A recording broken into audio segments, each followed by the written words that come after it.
सावधानी हटी, दुर्घटना घटी। जी हां, मत कीजिए नजरअंदाज इस अपील को। लगातार हम इस बात को दोहराते हैं क्योंकि उत्तर प्रदेश और उत्तराखंड में दो बड़े हादसे हुए हैं। 8 लोगों की मौत हो गई है। दो अहम खबरें आपको बताते हैं। रफ्तार का कहर कहां कहां पर बरपा। यूपी और उत्तराखंड में दो बड़े हादसे सामने आए हैं। दो तस्वीरें आपकी टीवी स्क्रीन पर, कन्नौज और हल्द्वानी की। एक तरफ उत्तर प्रदेश के कन्नौज में तेज रफ्तार कार एक ट्रक से टकरा गई। इस हादसे में 6 लोगों की मौत की खबर है। दूसरी खबर उत्तराखंड के हल्द्वानी से है। यहां तेज रफ्तार कार पेड़ से टकरा गई।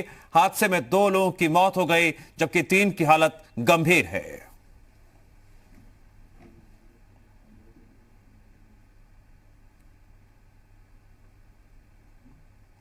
उत्तर प्रदेश की बात करें तो कन्नौज में लखनऊ आगरा एक्सप्रेस वे पर हुए हादसे में एक ही परिवार के 6 लोगों की मौत हो गई। परिवार बालाजी के दर्शन के लिए जा रहा था, लेकिन रास्ते में कार एक्सप्रेस वे पर खड़े ट्रक से टकरा गई। पुलिस ने सभी शवों को पोस्टमार्टम के लिए भेज दिया है। परिवार लखनऊ के थाना काकोरी क्षेत्र का रहने वाला है। हादसे की सूचना मृतक के परिजनों को दे दी गई है। एक्सप्रेस वे पर कार खड़े ट्रक से टकराए जिसकी वजह से बालाजी दर्शन करने के लिए परिवार जा रहा था। ताल ग्राम इलाके में यह दर्दनाक हादसा हुआ। इस सड़क हादसे में 6 लोगों की मौत हो गई।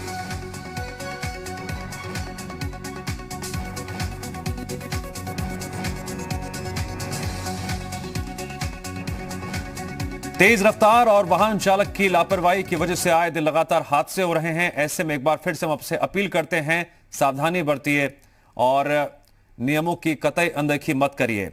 एक्सप्रेस वे पर खासकर आप जब बेहद तेज गति से गाड़ी चलाते हैं, कोई वाहन अगर साइड में खड़ा हुआ है या फिर वो नियमों की अनदेखी कर रहा है तो आप भी हादसे का शिकार हो सकते हैं, जैसा कि इस घटना में हुआ। एक्सप्रेस पे एक्सीडेंट हुआ था जो कि 1 बजे के टाइम पे हुआ और सारे जो 6 मरीज आए थे जिसमें सारे मृत अवस्था में लाए गए। यहाँ पे मेडिकल कॉलेज में 3 बजे के आसपास आए गए सारे मरीज। मृतकों की संख्या कितनी है डॉक्टर साहब? 6 लोग मृत अवस्था में लाए गए। हाँ, सारे मृत अवस्था में लाए गए। हल्द्वानी में भी रफ्तार का कहर बरपा। भीषण सड़क हादसे में 2 लोगों की मौत हो गई। 3 लोगों को गंभीर हालत में अस्पताल में भर्ती कराया गया। पेड़ से हुई थी तेज रफ्तार कार की टक्कर। चोरगलिया के दानी बंगर इलाके में यह भीषण सड़क हादसा हुआ जिसमें 2 लोगों की मौत हो गई जबकि 3 लोग घायल बताए जा रहे हैं, जिन्हें गंभीर हालत में अस्पताल में भर्ती कराया गया है।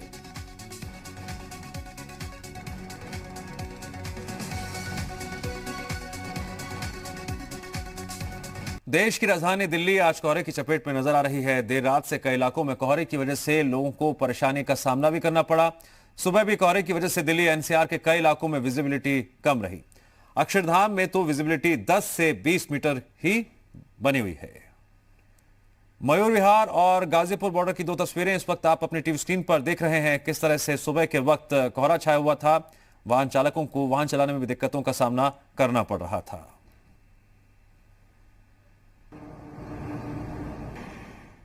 ग्रेटर नोएडा में भी रफ्तार का कहर बरपा। इस वक्त की बड़ी खबर ग्रेटर नोएडा से आ रही है। सड़क हादसे में 12 से ज्यादा लोग घायल हो गए। घायलों को अस्पताल में भर्ती कराया गया है। घने कोहरे की वजह से यह हादसा हुआ। यमुना एक्सप्रेस वे पर कोहरे की वजह से आधा दर्जन वाहन आपस में भिड़े। क्षतिग्रस्त वाहनों को रास्ते से हटाया जा रहा है। दनकौर थाना क्षेत्र का यह मामला है। लापरवाही नहीं बरतनी है, नियमों की अनदेखी नहीं करनी है। रफ्तार पर लगाम रखिए।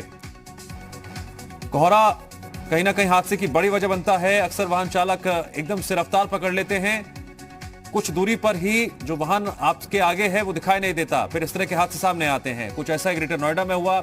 आपस में 6 वाहन भिड़ गए और 12 से ज्यादा लोग घायल हो गए। जी मीडिया संवाददाता पवन त्रिपाठी हमारे साथ जुड़ गए हैं इस खबर पर और अधिक जानकारी के लिए। पवन, लापरवाही नहीं बरतनी है, लगातार जी उत्तर प्रदेश उत्तराखंड सभी से अपील कर रहा है, बावजूद इसके कोहरे की वजह से या कुछ और भी लापरवाही बरती जाती है जिसकी वजह से ऐसे हादसे सामने आते हैं। ग्रेटर नोएडा में क्या वजह रही?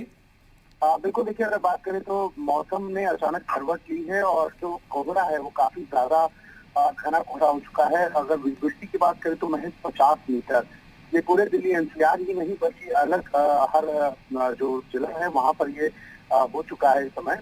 और इसी के बुरे हालात के कारण जो स्थिति थी टकराव की वो बहुत ज्यादा गाड़ियों में हुई है। करीब आधा दर्जन गाड़ियां आपस में टकराई हैं और 12 से ज्यादा लोग घायल हुए हैं। सबसे बड़ी बात है कि यमुना एक्सप्रेस वे पर पहले से ही स्पीड को लेकर के बहुत सारे दिशा निर्देश गाइडलाइंस जारी कर दिए गए हैं, लेकिन कई बार ऐसा होता है कि वाहन चालक बेतरतीब तरीके से वाहनों को चलाते हैं और किसी बात का ध्यान नहीं रखते। साफ तौर पर उसी का पवन, विजुअल्स भी सामने आ गए और वाहन की स्थिति देखकर अंदाजा लगाया जाता है जिस स्थिति में वो दिखाई दे रहे हैं। वाहन क्षतिग्रस्त हो गए हैं, आगे का हिस्सा डैमेज हुआ है कई वाहनों का। ये टक्कर बेहद भीषण थी और वाहन कहीं ना कहीं बेहद तेज रफ्तार से जा रहे होंगे। यही वजह रही कि इतनी भीषण हादसे के बाद, टक्कर के बाद वाहनों की क्या स्थिति हो गई। पवन, बिल्कुल आपने कहा, बिल्कुल ठीक कहा। देखिए जिस तरीके से वाहन की रफ्तार बहुत तेज रही है वही एक मुख्य कारण है इसका। और सबसे बड़ी बात है कि लगातार ये कोशिश हो रही है कि स्पीड लिमिट 75 रहे यमुना एक्सप्रेस वे पर, लेकिन वाहन चालक कई बार देखा गया है कि सुबह के वक्त इस बात का ध्यान नहीं रखते और आज जिस तरीके से अचानक मौसम ने करवट ली है वो भी सबसे घातक हो चुका है इस एक्सीडेंट के लिए। तो बड़ा हादसा है। फिलहाल जो वहाँ से लोग हैं उनको भेजा गया है उपचार के लिए, लेकिन सबसे अच्छी खबर है कि अभी तक किसी के भी जान के नुकसान की खबर सामने नहीं आई है। लेकिन गाड़ियां वहां से हटाई जा रही हैं जल्द से जल्द, ताकि और भी जो वाहन पीछे से आ रहे हों उनको कोई दिक्कतों का सामना न करना पड़े। पवन त्रिपाठी, जानकारी के लिए शुक्रिया।